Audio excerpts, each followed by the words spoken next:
Assalamualaikum warahmatullahi wabarakatuh. Bertemu lagi dengan YouTube channel Hendra Nusaputra. Pada video kali ini saya akan kembali tunjukkan cara mudah untuk menggunakan aplikasi Artificial Intelligence dengan pemanfaatannya bagi tugas kita selaku dosen, yaitu dalam rangka membuat rencana tugas mahasiswa.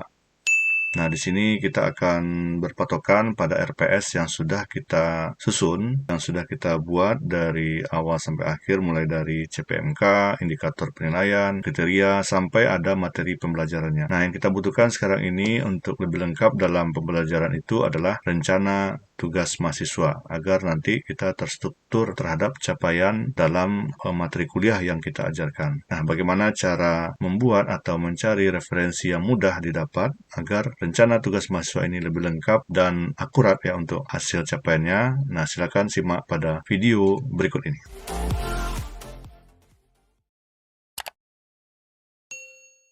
Baik, kita mulai tutorialnya. Nah, di sini saya sudah punya format rencana tugas mahasiswa. Ini bisa disesuaikan dengan institusi dari Bapak Ibu masing-masing, yang mana dalam rencana tugas mahasiswa ini pastinya ada rincian ya, data-data yang akan menjadi patokan kita dalam memberikan tugas kepada mahasiswa. Sehingga capaian dari RPS kita bisa terukur ya, ataupun dalam pembelajaran pada mahasiswa lebih terarah dan penilaiannya pun juga lebih fair ya, untuk melihat keberhasilan dari materi ajar yang kita berikan kepada mahasiswa. Nah, di sini format yang ada yang di institusi saya ini biasanya umum ya. Nah, biasanya ada bentuk tugas, ada judul tugas, kemudian ada deskripsi tugasnya, metode pengerjaan tugas, bentuk luaran, dan format, serta di sini ada indikator, kriteria dan bobot penilaian, sampai ada daftar rujukannya juga.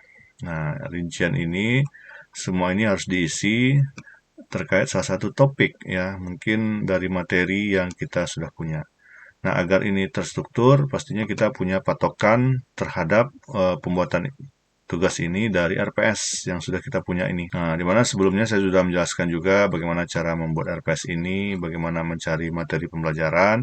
Nah, sekarang ini kita lanjutkan untuk menyusun ya rencana tugas mahasiswa tersebut. Nah, kita akan gunakan referensi dari RPS agar nanti AI-nya gampang memberikan kita bahan jawaban ya. Jadi tidak secara umum dan pastinya lebih spesifik terhadap RPS yang kita punya. Nah, di sini kita ambil salah satu contoh ya untuk patokan dari rencana tugas mahasiswa itu.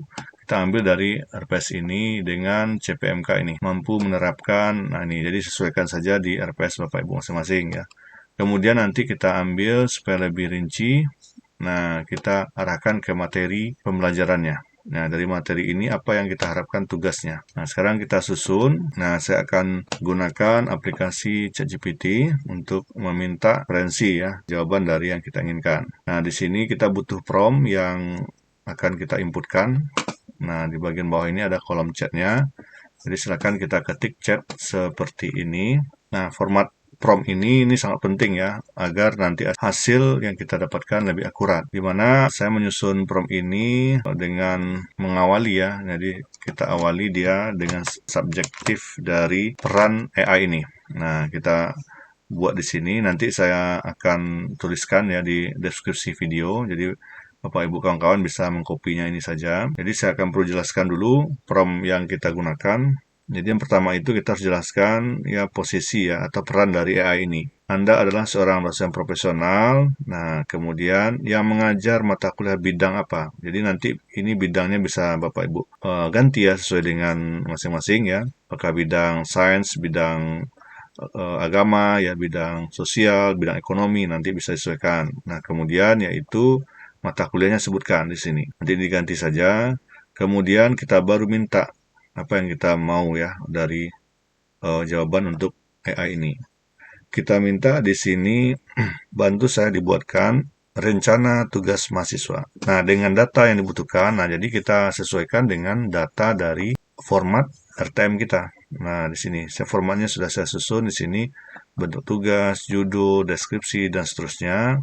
Jadi kita ketik aja di sini secara kalimat, dibatasi dengan koma, bentuk tugas sampai nanti kriteria dan rujukan. Nah, ini kebutuhan dari RTM kita.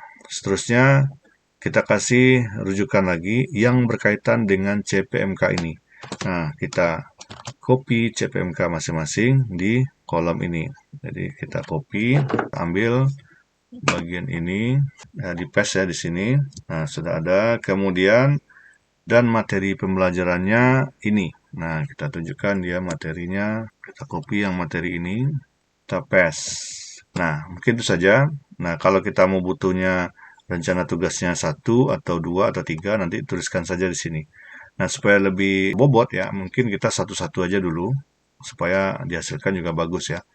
Kita klik kirim. Nah, biarkan AI mencernanya dan butuh waktu beberapa menit, nanti akan muncul seperti ini. Oke, selesai ya, Bapak Ibu, kawan-kawan. Jadi, sudah diberikan kita seperti ini, bentuk tugasnya tugas kelompok. Nah, jadi kita sudah bisa menyalin atau mengcopy data yang sudah diberikan ini. Jadi format yang seperti ini kan bisa saya coba blankkan dulu untuk pengisiannya ya. Nah, salah satunya di sini bentuk tugas. Tadi diberikannya bentuk tugas secara berkelompok. Nah, jadi silakan di-copy saja ini karena kita sudah dapat referensi dari AI-nya. Nah, seperti itu ya. Kemudian judul tugas. Nah, judul tugas sudah diberikan juga seperti ini ya, analisis keamanan. Rumah sakitnya nanti ditentukan saja. Ini kan sesuai dengan bidang saya nih. Kemudian nanti deskripsi tugas kita ambil juga di sini. Nah, ini sudah ada penjelasannya. Mahasiswa diminta untuk melakukan analisis dan seterusnya. Nah, kita copy. Nah, gampang ya, Bapak Ibu, kawan. Jadi sudah lengkap dan sudah satu kesatuan utuh yang kita dapatkan dari AI ini. Jadi intinya kalau kita terstruktur dalam meminta atau memberikan pertanyaan ya kepada AI-nya, dia juga akan terstruktur seperti ini. Nah, sampai yang kita hasilkan pun untuk RTM ini ya sudah clear ya, jadi nggak perlu cari lagi satu persatu. Nah, ini langkah metode pengerjaannya, langkah 1, ngapain, langkah 2, langkah 3, bentuk luarannya, nah bisa kita minta dia menjadi laporan ya, nih sudah diberikan laporan analisis 10 halaman atau presentasi juga. Nah, seperti itu. Kemudian format luarannya adalah cover. Nah, seperti ini. Ada juga lengkap yang lebih detail. Kemudian indikator penilaian. Nah, terstruktur ya dari 6 materi itu semuanya bisa didapatkan. Ada 10%. Nanti kita tinggal buatkan matrik tabel saja. Sehingga capaian kita di pertemuan yang kita ajarkan terarah ya. Nah, apakah dia sudah menguasai atau tidak. Nah, ini juga kriteria penilaian juga ada di sini. Kemudian bobot penilaiannya dari laporan, dari presentasi. Nah, referensi yang kita minta juga ada di sini. Referensi juga yang terbaru ya diberikan ya, 5 tahun terakhir juga ada di sini. Nah, ini dari jurnal. Jadi lebih akurat sehingga nanti RTM yang kita buatkan ya bisa cepat selesainya. Saya kira gampang ya, Bapak Ibu kawan-kawan. Semoga nanti dalam RTM penugasan pertemuan 1, 2, 3 kita bisa lebih cepat menyusunnya. Apakah kita mau tugas mahasiswa itu tiap pertemuan ataupun dengan pertemuan tertentu. Nah, kita bisa manfaatkan AI untuk memberikan rekomendasinya. Semoga ini bermanfaat dan Bapak Ibu bisa mendapatkan referensi yang lebih akurat. Nah, silakan terapkan cara atau trik yang sudah saya jelaskan seperti ini. Ya, jangan lupa di klik like, komen, dan yang belum subscribe, silakan di subscribe channel saya ini agar nanti dapat notifikasi info-info terbaru terkait dengan tutorial AI yang nanti akan selalu saya share ke Bapak Ibu kawan-kawan di YouTube saya ini. Ya, terima kasih. Assalamualaikum warahmatullahi wabarakatuh.